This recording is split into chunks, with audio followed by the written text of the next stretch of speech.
สาธุสักเลกาเมจรูเปกิริเปกาลาตาเต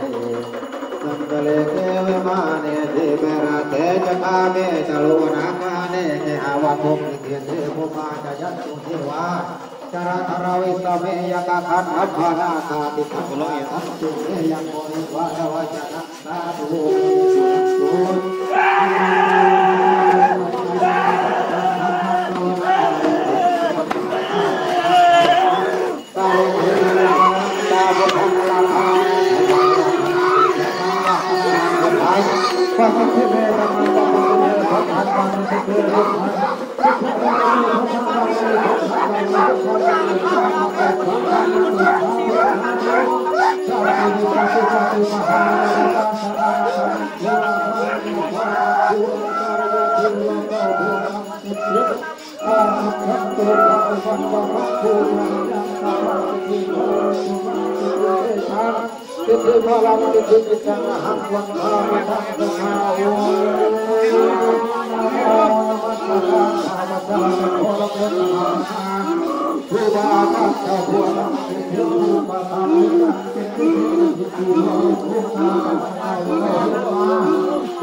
พยัญชนะทักลายพรเพื่อนผู้รักษาเราและเราจะมาดูประชุม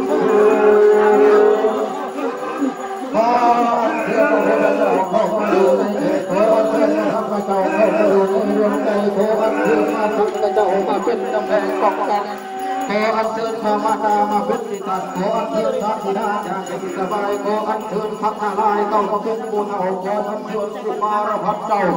เข้ามาเป็นหมอใหญ่ขออัญเชิญพระนารายณ์มารักษาโรคขออัญเชิญพระพิฆเนศมาขับทุกที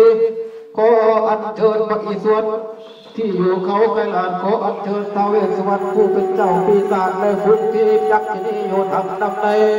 ข้าพเจ้าใส่จะขออาราธนาสักการะบูชาวังอัญเชิญครูบาอาจารย์เจ้าทั่วทั้งสิบทิศ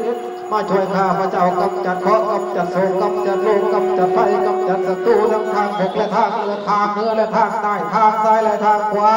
ที่มีมาขอให้แพ้ไฟอำนาจของข้าพเจ้าไปทั่วทั้งสิบทิศพุทธังขอให้ประสิทธิเตธรรมังขอให้ประสิทธิเตสังฆังขอให้ประสิทธิเตขอให้ประสิทธิเต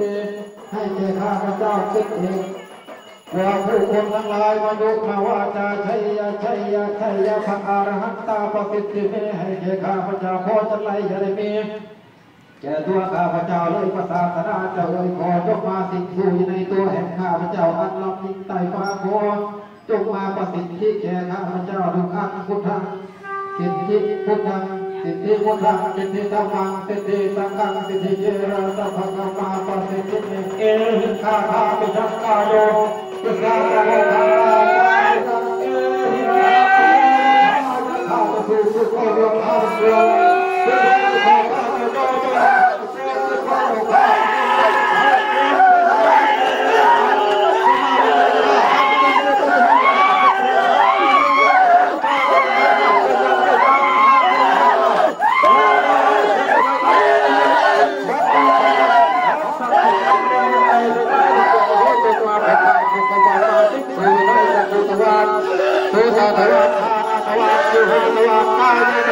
ผู้ข้าพเจ้าก็จะเป็นตัวเองใกล้ๆที่เรียกว่า